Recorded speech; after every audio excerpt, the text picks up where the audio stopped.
Continue कर रहे हैं इलेक्ट्रिसिटी चैप्टर और जो टॉपिक आज हम कंटिन्यू करेंगे वो है आपका चार्ज। जो हमने कल चार्ज के बारे में प्रॉपर्टीज भी हमने पढ़ी थी कि भाई चार्ज है क्या, तो ये एक एटम का स्ट्रक्चर हमने देखा था कि एटम के अंदर आपके कौन कौन सी चीजें प्रेजेंट थी। न्यूक्लियस के अंदर आपका न्यूट्रॉन और प्रोटॉन दो चीजें प्रेजेंट थी, और बाहर अगर बात करें जो आउटर मोस्ट में जो रिवॉल्व कर रहा था वो कौन सा था आपका इलेक्ट्रॉन। जो चार्ज के अंदर भी हम किसको स्टडी करेंगे, आपका इलेक्ट्रॉन को स्टडी करेंगे, क्योंकि जो मूवमेंट है जो इलेक्ट्रिसिटी चैप्टर के अंदर हमें स्टडी करना है वो क्या करना है आपका करंट इलेक्ट्रिसिटी। जो आपके चार्जेस किसमें होंगे, आपके मोशन के अंदर होंगे। स्टैटिक इलेक्ट्रिसिटी का डिस्कशन इसमें नहीं करना कि चार्जेस आपके रेस्ट पोजीशन पे, हमें किसको पढ़ना है कि चार्जेस किसमें है, आपके मोशन के अंदर है। तो अभी हम इसमें जो बात करेंगे वो किसके ऊपर करेंगे, जो मोशन के अंदर कौन मूव कर रहा है, आपका इलेक्ट्रॉन मूव कर रहा है। चार्ज ऑन वन इलेक्ट्रॉन, एक इलेक्ट्रॉन के ऊपर कितना चार्ज होता है, ये वैल्यूज आपको कुछ लर्न करके रखनी पड़ेगी। ई की वैल्यू कितनी होती है आपकी -1.6 इंटू 10 की पावर -19 कूलम। जो आपको न्यूमेरिकल के अंदर आपको डायरेक्ट इन वैल्यूज का यूज करना है कि भाई जो चार्ज होता है किसके ऊपर, इलेक्ट्रॉन के ऊपर। जो इलेक्ट्रॉन के ऊपर जो चार्ज होगा उसको रिप्रेजेंट किया जाता है किससे, ई से, स्मॉल ई से हम इसको रिप्रेजेंट करते हैं। और जो इसकी वैल्यू होती है वो कितनी रहेगी आपकी, इलेक्ट्रॉन किसको रिप्रेजेंट करता है, नेगेटिव चार्ज को रिप्रेजेंट करता है। तो हमने यहाँ कौन सा साइन लगाया, आपका नेगेटिव साइन लगाया है। और जो वैल्यू है इसकी वैल्यू कितनी है आपकी 1.6 इंटू 10 की पावर -19 कूलम। अगर बात करें कि आपके कितने नंबर ऑफ इलेक्ट्रॉन प्रेजेंट होते हैं किसमें, 1 coulomb of a charge, 1 coulomb of a charge में आपके कितने नंबर ऑफ इलेक्ट्रॉन्स आपके प्रेजेंट होंगे। अगर हम बात करें कि जो आपका जो चार्ज है, जो कूलम जो रिप्रेजेंट करता है वो किसको रिप्रेजेंट करेगा कि कितने नंबर ऑफ इलेक्ट्रॉन किसी भी आपके किसी भी कंडक्टर के अंदर जो प्रेजेंट है तो वो उसको रिप्रेजेंट करेगा। तो Q की वैल्यू कितनी होगी आपकी N इंटू E। जो ये N इंटू E है ये रिप्रेजेंट क्या करता है, जो कैपिटल Q है वो रिप्रेजेंट करेगा किसको, चार्ज को। N किसको रिप्रेजेंट करेगा, आपका नंबर ऑफ इलेक्ट्रॉन्स को। अगर E की बात करें तो E क्या है आपका चार्ज और 1 इलेक्ट्रॉन। अगर हम इसकी वैल्यू निकालें N की, तो N की वैल्यू निकालने के लिए हमें क्या करना पड़ेगा कि कितने नंबर ऑफ इलेक्ट्रॉन्स इसके अंदर काम कर रहे हैं। तो N is equal to Q by E।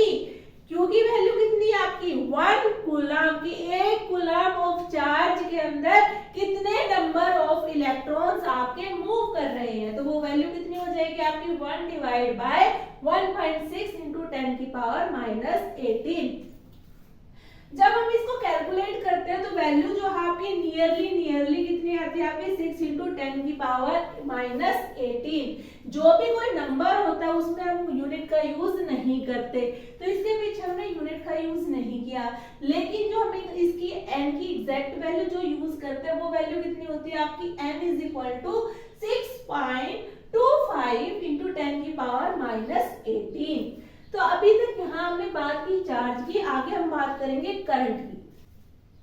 Next हमें बात करनी है किसकी, करंट की। करंट क्या कहते हैं, हम कहते हैं कि कोई भी चीज अभी करंट में चल रही है तो इसका मतलब क्या, उसके अंदर मोशन है। अगर हम पानी की बात करें, पानी अगर फ्लो कर रहा है किसी टाइम इंटरवल के साथ तो हम क्या कहेंगे कि जो वाटर है वो किसके अंदर आपका मोशन है, तो मतलब करंट पोजीशन के अंदर वो है।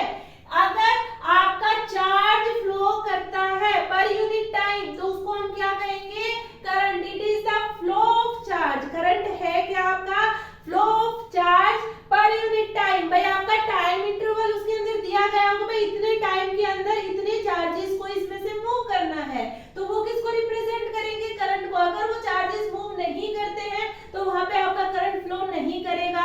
अगर हम कंडक्टर की बात करें तो कंडक्टर में इजीली जो आपके चार्जेस फ्लो करेंगे। अगर इंसुलेटर का एग्जांपल है तो इंसुलेटर में आपके चार्जेस फ्लो नहीं करेंगे। तो अगर हम करंट की बात करें तो it is the flow of charge. Charges का क्या है, फ्लो है पर यूनिट टाइम। आपके कितने टाइम इंटरवल के साथ काम चलता है कि भाई इतने टाइम में इतने चार्जेस ने इसके अंदर से आपकी मूवमेंट की। मान लीजिए आपका ये कंडक्टर है, कंडक्टर के अंदर जो इलेक्ट्रॉन्स है वो क्या कर रहे हैं, आपके फ्लो कर रहे हैं। इलेक्ट्रॉन्स क्या कर रहे हैं, फ्लो कर रहे हैं। और कोई टाइम इंटरवल आपका फिक्स कर दे, इतने टाइम में इतने चार्जेस क्या कर रहे हैं, इसमें से फ्लो कर रहे हैं, तो वो किसको रिप्रेजेंट करेंगे, ये आपके करंट को रिप्रेजेंट करेंगे। आगे अगर हम बात करें, जो हमने डेफिनेशन से कहा, डेफिनेशन वाली चीज ही हमने किसमें रख दी, फॉर्मूले के अंदर रख दी। फॉर्मूला क्या कहता है कि करंट किसको डिफाइन करेगा कि कितने चार्जेस ने फ्लो किया, कितने टाइम इंटरवल के अंदर, वो किसको रिप्रेजेंट करेगा, आपके करंट को। जो भी हम फिजिकल क्वांटिटी हम कोई भी स्टडी करते हैं तो हम उसमें उसकी एसआई यूनिट भी स्टडी करेंगे। तो एसआई यूनिट जो करंट की होगी, करंट की एसआई यूनिट क्या होगी आपकी, एम्पियर। क्या होगी आपकी, एम्पियर। और उसको रिप्रेजेंट किया जाता है किससे, कैपिटल ए से।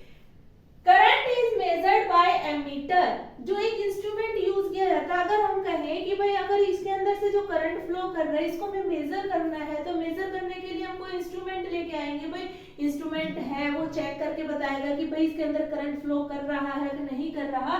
तो वो जो करंट को जो मेजर किया जाता है कि मतलब कितना करंट इसके अंदर से फ्लो कर रहा है, तो वो किससे मेजर किया जाएगा, आपका एमीटर से।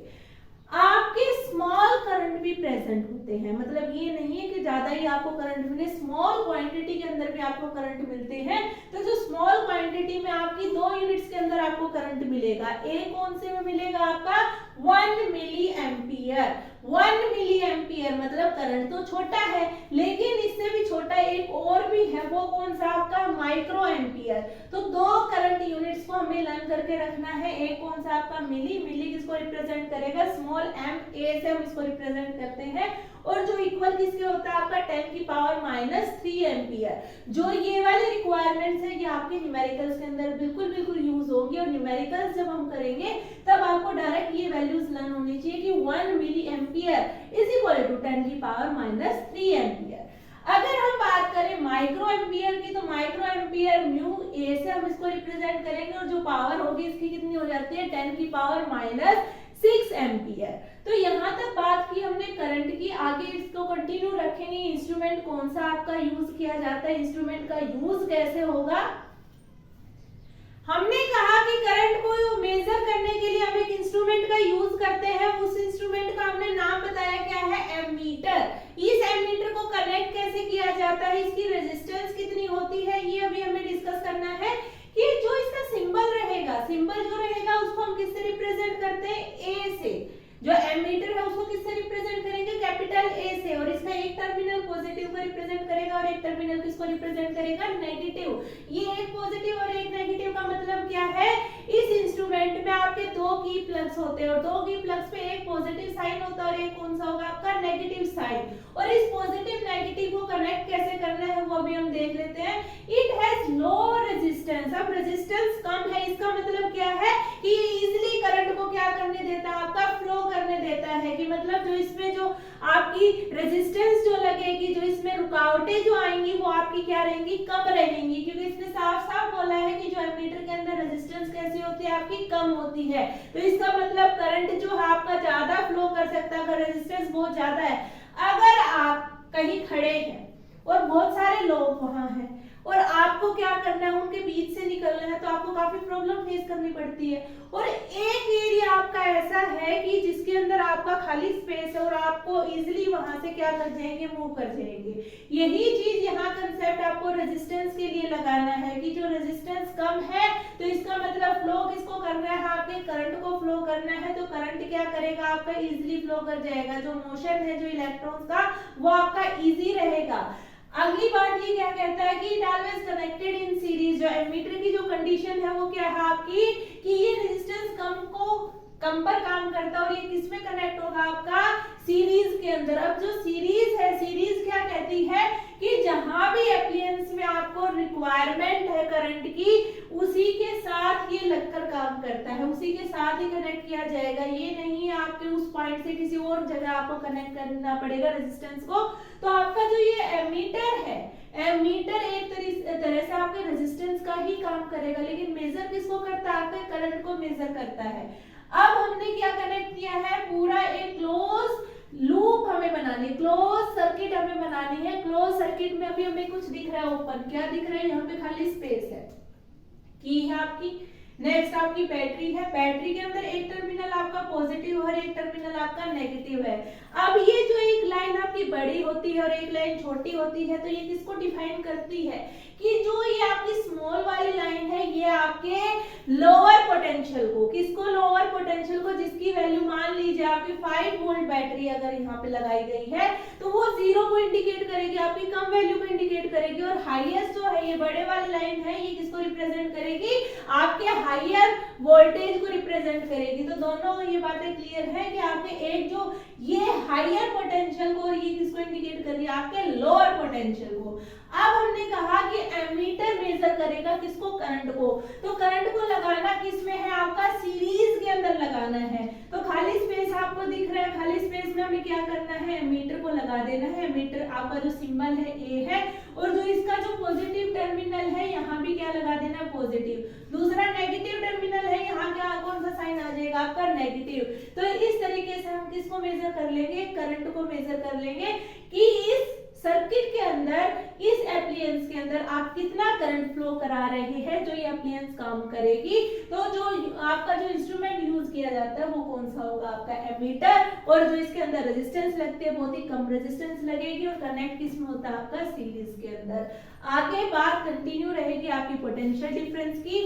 Thank you class, please subscribe the channel ताकि आगे की अपडेट्स आपको मिलती रहे। Thank you.